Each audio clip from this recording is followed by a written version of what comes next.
ماریا ایک چھوٹی سی بچی، اس کا باپ کہتا ہے تو جب یہ پیدا ہوئی تو میں نے اس کو دیکھ کے کہا کہ واللہ ہے اللہ سبحانہ و تعالیٰ نے اس سے خوبصورت بچی کرائے ارض پر کبھی پیدا نہیں کی ہو. اور اس کی لاش ہاتھ میں اٹھا کے کہتا ہے کہ اس کو بہت شوق تھا سفید لباس پہننے کا، کیونکہ یہ ڈینٹسٹ بننا چاہتی تھی. اس کے خواب شرمندہ تعبیر تو نہیں ہو سکے، لیکن سفید کوٹ پہن کے آج یہ اللہ کے حضور پیش ہو گئی. سچی بات ہے، یہ عذر اللہ سبحانہ و تعالیٰ کے ہاں کوئی قابل قبول نہیں ہوں گے کہ اللہ ہم تو بے بس تھے، مجبور تھے. نہیں ہیں ہم بے بس، نہیں ہیں ہم مجبور. روزانہ سوشل میڈیا کے اوپر سٹیٹس لگاتے ہیں نا، تو بتائیے دیکھیے میرے بچوں کا کس طرح پانی کی طرح خون بہایا جائے. کتنے لوگ تھے جو بائک آؤٹ کر رہے تھے، اور مرزا جہلمی صاحب کی کوئی ضرورت نہیں ہے. ہاں اگر آپ بائک آؤٹ کرنا چاہتے ہیں تو پہلے ان کے پیرلر کوئی پروڈکٹ لانچ کیجیے. لا حول ولا قوت الا باللہ.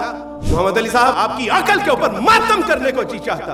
اللہ سبحانہ و تعالیٰ نے قرآن میں فرمایا کہ آج کے بعد مشرکوں کو مسجد حرام ہے، اس کے اندر داخلے کی اجازت نہیں. اس سے اگلا جو جملہ ہے نا، جا کے پڑھ لیجئے. آپ تو مسلمان ماں باپ کے گھروں میں پیدا ہوئے ہیں، ہو سکتا ہے یہ عیسائیوں کا بچہ جھوٹ بولے. اس سے آگے والا جملہ یہ ہے، اور اگر تمہیں اس بات کا ڈر کہ تمہاری تجارت کو کوئی نقصان پہنچے گا تو اللہ سبحانہ و تعالیٰ غنی ہے، وہ بڑا مہربان ہے. انہوں نے فرمایا کہ یہ تمہارے ذہن میں کہیں یہ بات نہ آ جائے مسجد حرام میں اگر ان کے داخلے بند ہو گئے تو ہماری تو تجارتیں ہیں وہ تو ساری متاثر ہو جائیں گی. اللہ سبحانہ و تعالیٰ نے فرمایا کہ ڈونٹ کیئر اباؤٹ دیٹ واللہ خیر الرازقین. اللہ بہتر رزق دینے والا ہے. کبھی وہ رحمت اللہ علیہ کہہ رہے ہوتے ہیں، کبھی ان کے حق میں آواز اٹھا رہے ہوتے ہیں، کبھی امریکہ کا نیریٹو بیان کر رہے ہوتے ہیں، کبھی وہ کہہ رہے ہوتے ہیں کہ بائک آؤٹ کرنے کی ضرورت نہیں ہے، کبھی وہ کہتے ہیں کہ ان کا موبائل اور گاڑیاں استعمال کر رہے ہیں the war weapon.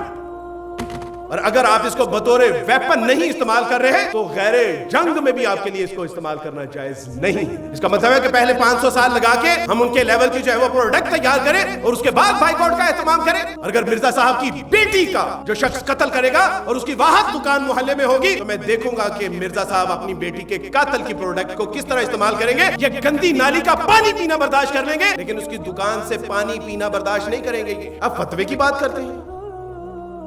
نہیں چاہیے ہمیں فتویٰ، یہ غیرت ایمانی کا مسئلہ ہے، سمجھنے کی کوشش کیجئے.